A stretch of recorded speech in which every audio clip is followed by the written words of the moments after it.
Mesdames, bonsoir, monsieur, bonsoir et bienvenue au journal télévisé bilingue sur Spectrum Television, édition de ce 23 septembre 2021. Grand dialogue national, la mise en œuvre des résolutions évaluées. Le Premier ministre-chef du gouvernement est à Boya et mène des séances d'échange avec différents acteurs de la région du Sud-Ouest. Le but, trouver une solution définitive à la crise dans les régions du Nord-Ouest et du Sud-Ouest. Et puis sport, Afrobasket dames. La liste des qualifiés pour les quarts de finale connus. Le Cameroun engagé dans le groupe A s'est qualifié pour les quarts de finale d'or et déjà. Le point des équipes qualifiées pour les quarts de finale sur les 12 engagés dans la suite de ce journal. Une fois de plus, bonsoir et bienvenue à cette édition d'information bilingue sur Spectrum Television que nous ouvrons en langue anglaise avec vous, Joséphine Binzi. Bonsoir. Good evening, Ines. Good evening to you. Thanks for watching the primetime bilingual newscast on Spectrum Television. We open this newscast with the PM's visit in the Southwest, where Chief Dr. Joseph John Gute has today, the 22nd of September 2021, carried out a working session with a committee in the Southwest region to implement the major points of the major national dialogue, as well as speaking with stakeholders on how to bring peace and security in the Southwest and Northwest regions of Cameroon. Krista Asexwele. To be here in Boya, the headquarters of the Southwest region. Members of the follow-up committee of the implementation of recommendations of the major national dialogue have assembled today in Boya, chief town of the Southwest region of Cameroon, in a working session presided over by the Prime Minister, Head of Government, Chief Joseph John Gute, to popularize government measures taken from onset to resolve the ongoing Northwest and Southwest socio-political crisis. Presidential Plan for Reconstruction and Development, PPRD. The aim of the plan is to address the immediate needs of the affected populations in this region. The goal is to restore social cohesion, to reconstruct and rehabilitate basic infrastructure, and to revitalize the local economy. To ensure transparency in assisting these regions, the government designated the United Nations Development Program, UNDP, as the implementing partner fund manager. Secondly, the passing into law of the bill according special status and its provisions provides a viable legal and administrative framework and further generates a template for government action and international partner involved. In essence, the special status empowers locally elected officials within the Regional Executive Council to initiate development projects within their communities, to achieve participative democracy, sustainable development, economic opportunity, equality, social justice, and protection of local customs and traditions. It is worthy to mention that the visit of the Prime Minister, Head of Government, to this region is within the framework of the second session of the committee under the instructions of the Head of State, Paul Biya.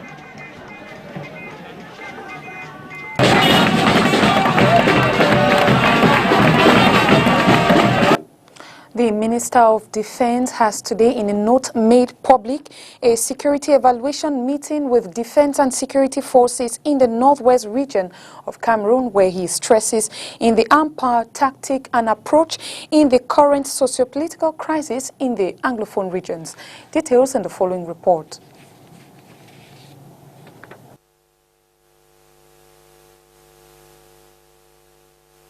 After treacherous attacks on defense and security forces, the head of state, commander-in-chief of the armed forces, represented by the Minister of Defense, Joseph Beti Asomo, has today carried out an evaluation of the security situation today in Bamenda.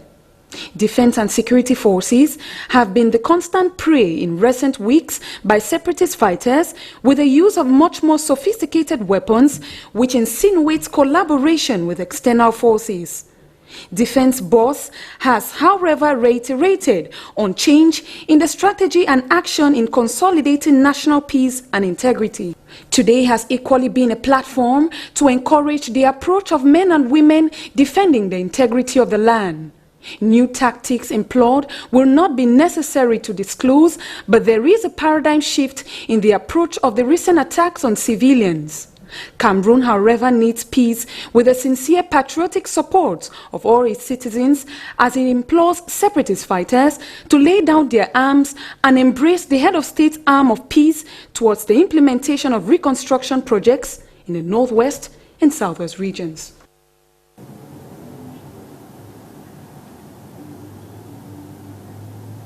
La situation sécuritaire inquiétante dans certaines parties du Cameroun, la preuve la multiplication de communiqués des responsables de la gendarmerie nationale, de la police et même du ministre de l'administration territoriale. Les régions les plus concernées sont celles de l'extrême nord, de l'est, du nord-ouest et du sud-ouest. Mireille Siabji. Selon certains spécialistes des questions de sécurité, la situation sécuritaire au Cameroun présente de multiples visages. Du banditisme à la fabrication d'engins explosifs, improvisés de plus en plus sophistiqués, en passant par le recrutement des combattants par des hommes armés, les prises d'otages avec demande de rançon, les attaques des bandes armées à l'est du pays, les frappes de Boko Haram à l'extrême nord et les exactions des séparatistes anglophones dans les régions du nord-ouest et du sud-ouest. Certains observateurs condamnent les assassinats, les crimes, les décapitations horribles à mettre à l'actif des séparatistes anglophones et le silence de leurs leaders.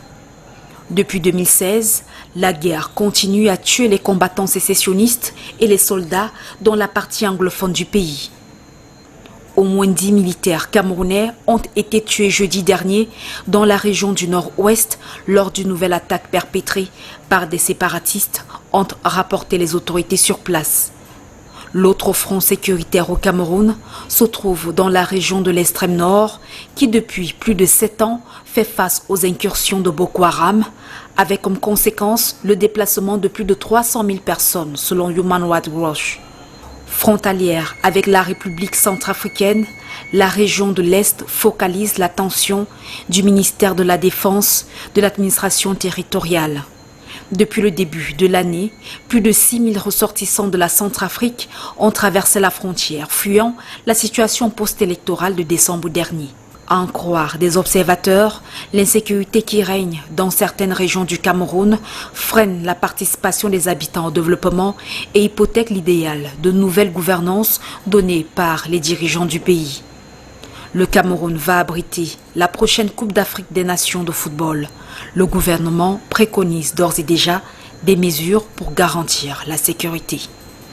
Appui au personnel militaire, le ministre de la Défense a reçu ce jour à Yaoundé une cargaison de médicaments offerts par MAP International, un appui qui arrive au moment où le Cameroun fait face à de nombreuses crises sécuritaires et même sanitaires. Le point avec Olivier Bouzika. Dans la cour d'honneur du quartier général, le ministre délégué à la présidence chargé de la défense et toute la hiérarchie militaire réceptionnent ce 21 septembre des cargaisons de produits et consommables médicaux venus tout droit des États-Unis. Il s'agit d'un appui médical de l'organisme américain MAP International au bénéfice de l'armée camerounaise engagée dans toutes les crises de sécurité et sanitaires qui s'écoulent au Cameroun. Outre les différentes crises humanitaires auxquelles le Cameroun est confronté en raison du conflit et de l'insurrection, le Cameroun est également touché par la crise sanitaire mondiale provoquée par le Covid-19. C'est pourquoi certains de ces médicaments donnés sont des protocoles essentiels pour le traitement du Covid-19. Outre le coronavirus, ce package de médicaments servira également à lutter contre d'autres défis sanitaires au pays. Ce médicament est consommable permettant de prendre en charge les maladies diarrhéiques, les maladies infectieuses, les douleurs, toutes causes confondues, le VIH et l'anémie. C'est au total 20 conteneurs de produits et consommables médicaux qui seront ainsi distribués dans les formations sanitaires relevant du ministère de la Défense ainsi que certaines formations sanitaires du pays, selon Joseph Béti Assomo. J'encourage et félicite l'action patriotique de ce compatriote qui a facilité cette donation au profit de nos forces de défense et même des populations cibles. Par ailleurs, MAP International et Limona Foundation International Cameroun envisagent relancer dans les prochains mois le centre d'hémodialyse de l'hôpital militaire région numéro 1 afin de voler au secours des militaires souffrant d'insuffisance rénale. Politique, reparlons des opérations de renouvellement des bureaux des organes de base du Rassemblement démocratique du peuple camerounais. Les résultats de la section Vouri 1 ont été proclamés hier soir. Des résultats qui donnent vainqueur le maire de l'arrondissement de Douala, Premier Lé, la Reine Console. Renouvellement des organes de base du Rassemblement démocratique du peuple camerounais, la session Vouri 1 choisit de reconduire Lengue Malapa comme président de session. L'homme a été proclamé vainqueur ce 21 septembre 2021. C'était à la maison du parti de Bonanjo. Je vais paraphraser notre président national, n'est-ce pas, qui aime à dire que ne dure pas au pouvoir qui veut, mais qui peut. Bon, après ce petit moment de sourire, je pense que les militants qui nous ont fait confiance, pas seulement au président du bureau, mais à toute l'équipe, parce que nous avons des jeunes, nous avons des dames, nous avons des messieurs qui travaillent d'arrache-pied depuis très longtemps, qui descendent dans les sous-sessions, qui descendent dans les comités de base et les cellules, n'est-ce pas, pour marquer d'une empreinte indélébile. Et c'est ce que nous avons vu dimanche dernier, n'est-ce pas, pour permettre à ceux qui servent l'idéal du parti de poursuivre leur mission. La lecture des résultats, événement très couru, a vu la présence de plusieurs militants. Satisfaction du président de la commission électorale de cette session, l'honorable Gabriel Fandja, dont le rôle était de superviser et d'encadrer les opérations, de recevoir, de valider ou d'invalider les candidatures en jouant le rôle d'arbitre en cas de conflit. Qu'il n'y a pas de gagnant, il n'y a pas de perdant. Nous sommes un parti de rassemblement et il leur revient, n'est-ce pas, je leur ai même dit qu'ils soient habités par l'humilité. L'humilité et le rassemblement, parce que nous sommes un parti de rassemblement. On n'est pas un parti seulement de gagnants ou de perdants. Mais qu'on gagne ou qu'on perde, on reste militant. Ce n'est pas par rapport à l'extérieur, mais c'est par rapport à nous-mêmes. Donc on saura capitaliser tout cela, parce que comme je l'ai même dit, même celui qui a perdu aujourd'hui peut être le meilleur militant demain, lorsque les enjeux, le parti est interpellé. Notons que ces opérations de renouvellement des organes de base du RDPC rentrent dans le cadre de la préparation des militants en prélude aux prochaines échéances électorales. Fortes pluies se sont abattues dans la ville d'Ezeka hier soir aux environs de 18 h. Ces images sont celles du quartier Makota. Nous sommes dans le département d'Union Ekele, région du centre. Les eaux ont envahi les routes, bloquant ainsi le passage des habitants de la zone qui sont contraints d'attendre que les eaux diminuent avant de pouvoir vaquer à leurs occupations. Travail suspendu ce matin au siège du Magénie à Yaoundé. Les employés du Magénie, comme vous l'avez vu, sont en colère. Ils réclament le paiement de 13 mois de salaire. Nous faisons le point avec Olivier Bouzik. Travail suspendu ce matin au siège du Magénie à Yaoundé. Les portes fermées, personne n'entre ou ne sort. Les employés de la structure en colère revendiquent 13 mois de salaire, toujours impayés, malgré les multiples médiations du ministère de tutelle. Depuis le 16 juin dernier, lors du passage du ministre des Travaux publics, qui a pris sur lui en disant qu'il va régler tous les problèmes, toutes nos revendications. Et on a attendu jusqu'à plus de 3 mois. On se rend compte qu'au jour d'aujourd'hui, rien n'a été fait. Et vous savez, c'est la période de rentrée scolaire. Nous avions des enfants qui ont le droit d'aller à l'école. nous avions les loyers impayés. Outre les arriérés de salaire, il dénonce également les conditions de travail dans cette société parapublique. Nous ne parvenons même pas à manger dans nos maisons, ni venir au travail, mais on nous met de la pression. Nous devons être au service chaque jour et mettre l'accent sur les heures d'absence. Est-ce qu'un employé, un enfant qui a faim, est-ce que on ne doit pas le menacer? Quand vous menacez un enfant qui a faim, c'est que vous le rendez rebelle. Une énième concertation avec le directeur général Désiré Abogontang s'est tenue ce matin, mais sans avoir réussi à apaiser les tensions. Le directeur général est venu avec une convention qui a été signée ce matin juste parce qu'on a grévé. Nous sommes déjà habitués avec les conventions du directeur général et le ministre Nganou. Une convention de 700 et poussières de millions, donc qui n'est même pas, qui ne sera pas payée directement, où il faut d'abord les enregistrements et tout. Au fait, ce n'est pas ça qui nous préoccupe maintenant, puisque nous avions déjà été habitués avec ces conventions. Les grévistes n'envisagent pas reprendre le travail d'ici peu. Nous voulons rentrer dans nos droits. Et ces droits-là, nous attendons. Nous sommes prêts à rester ici, là, même s'il faut que nous restions pendant longtemps. Si le gouvernement n'a pas encore réglé ce problème, nous serons toujours ici. Nous avons les engins qui sont opérationnels. Ces engins qui travaillent dehors, cet argent, cette recette part où? C'est la question que nous lui posons. Le directeur peut être bon, mais son entourage le conduit en erreur. Il peut le clouer, mais ils font semblant d'être avec le directeur. On ne sont pas avec le directeur. Selon les informations collectées sur place, le malaise de la structure serait par ailleurs dû à un conflit de leadership entre le directeur général et le président du conseil d'administration du Parc national de matériel des génies civils. Nos tentatives de faire réagir un responsable du top management ont été vouées à l'échec. On our international page, the Ethiopian government is concerned about the destruction of health facilities by rebels in the Amhara and Amphar regions in the country, which is negatively affecting the health sector. Catherine Kone with this and many more on VOA. The Moroccan authorities have ordered an investigation into the death of a newly elected regional councillor at his home. According to the authorities, Abdelwahab Belgi died in a hospital on Tuesday of gunshot wounds. In Ethiopian, the health minister Lia Tades says that rebels have destroyed 20 hospitals, 277 health centers, and 1,162 health posts in Ambara region.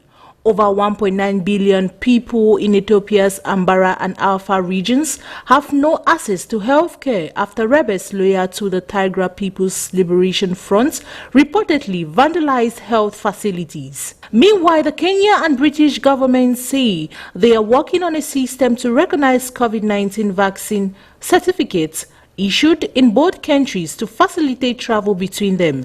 This comes after the UK changed its controversial international traffic lights system to make it easier for fully vaccinated passengers to travel to England. But despite being removed from the UK's red list, Kenyans intending to travel there will still have to take a test 3 days before traveling, quarantine for 10 days, on arrival, as well as pay for COVID-19 tests while in isolation.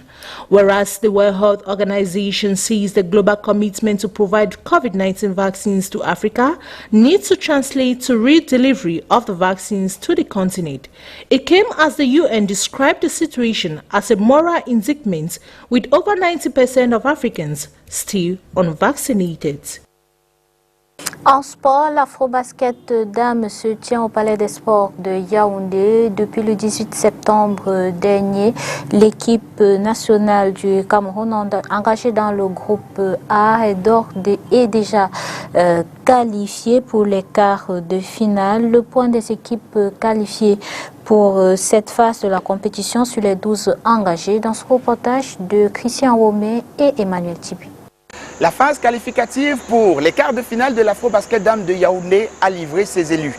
Préalablement qualifiés à la faveur de leur première place acquise pendant la phase de groupe, le Cameroun, le Nigeria, le Sénégal et le Mali ont été rejoints ce jour par l'Égypte, la Côte d'Ivoire, le Mozambique et l'Angola. Le Cameroun hérite de l'Égypte en quart de finale dès ce jeudi à 18 h, une équipe que les filles d'Amen Bombonjoya a battue à quelques jours de l'Afro en match amical.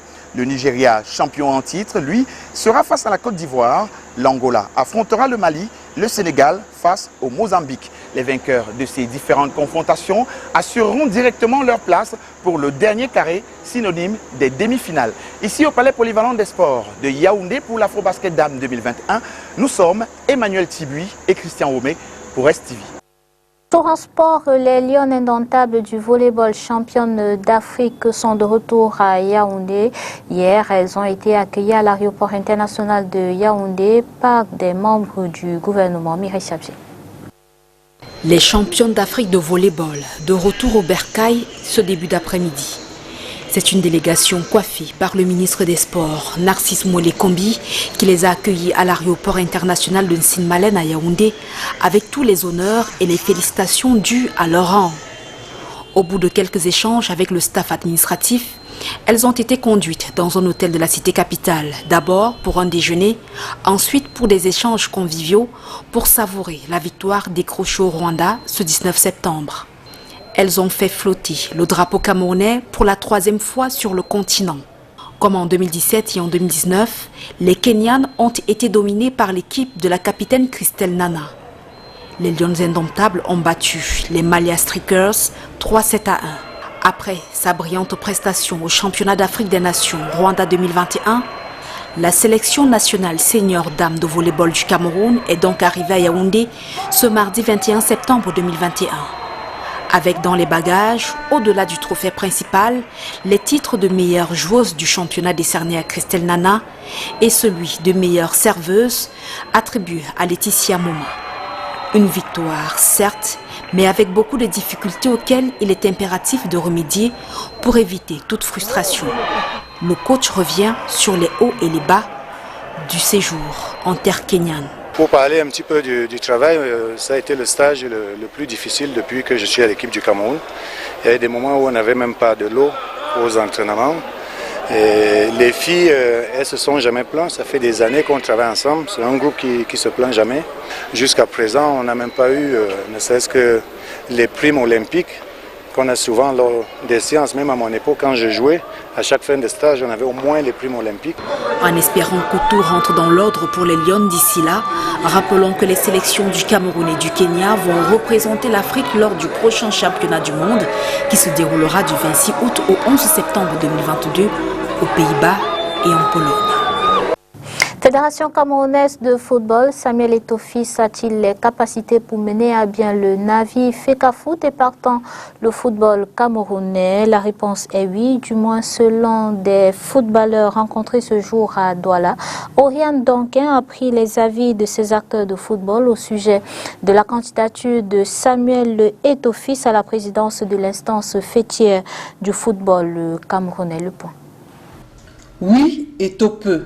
Mais pour cela, il doit s'entourer d'une bonne équipe. Moi, je soutiens sa candidature, non seulement pour des raisons professionnelles, purement dites, mais aussi pour des raisons sentimentales.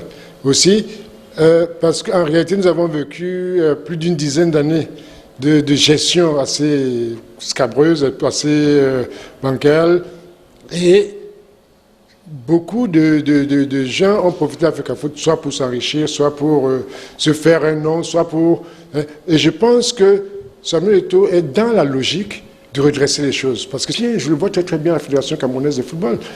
Maintenant, le problème sera de s'entourer d'une belle équipe et surtout d'être à marge, à l'abri de toutes ces querelles, des hommes qui cherchent à avoir des pouvoirs, des situations assez embêtantes. Il faut donner la chance à ce monsieur-là. Et je pense qu'il peut le faire. C'est officiel depuis ce 21 septembre 2021, Samuel Eto'o-Fils, ancien lion indomptable et candidat à la présidence de la Fédération camerounaise de football. Une candidature qui est bien accueillie par quelques footballeurs rencontrés ici à Douala. Eto'o-Fils est un footballeur qui connaît les problèmes que traverse cette discipline au Cameroun. C'est une bonne idée pour Samuel d'avoir déposé cette candidature. Maintenant, nous pensons qu'il va travailler pour le bien du football, pour le bien des acteurs de football, pour les footballeurs eux-mêmes qui sont au centre de la situation, parce que les footballeurs au Cameroun souffrent d'un gros martyre, que ce soit sur les salaires, que ce soit sur la manière de fonctionner, et ensuite les entraîneurs qui ne sont pas bien traités sur le plan salarial et même sur le plan de la considération. Nous avons une des meilleures équipes d'Afrique, peut-être la meilleure formation d'Afrique. Et il est impensable que nous, au niveau de cette fédération, nous soyons toujours dans des litiges, dans des bagarres, dans des querelles d'hommes, parce qu'en réalité, ce n'est pas des problèmes de statut. Les statuts sont faits par des hommes, on peut les modifier en conséquence. Mais c'est surtout des querelles d'hommes, des positionnements d'une manière générale. Et je soutiens absolument la candidature de Samuel Eto'o. De par son parcours et sa notoriété, il peut mener à bien la barque FECAFOOT à condition de venir en rassembleur. Pour gagner cette élection, il faut absolument le rassemblement. Il faut qu'il s'ouvre vers les autres, qu'il aide les autres, qu'il montre qu'il peut rassembler. Rassembler d'abord tous les acteurs. J'ai compliqué les départements. Donc on voudrait voir ce week-end qu'il a rassemblé le département de Sanaga, qu'il n'y a pas de vainqueur ni vaincu, mais qu'il a Sanaga qui parle une même fois. Quand il vient dans la région, on a la même attitude. Et pas seulement les acteurs, mais surtout sa propre famille, les footballeurs. Ils sont unanimes, le football camerounais a besoin de changements pour sortir de l'abysse. Et pour cela, il faut taire les querelles de personnes, mais juger le maçon au pied du mur, mieux le footballeur dans un stade de football. Et c'est tout pour cette édition du 22 septembre 2021. Merci d'avoir été des nôtres, disons-nous. À demain. À demain, Joséphine Binti. Tomorrow, Ines, good night. Thanks for watching. Good night and see you tomorrow.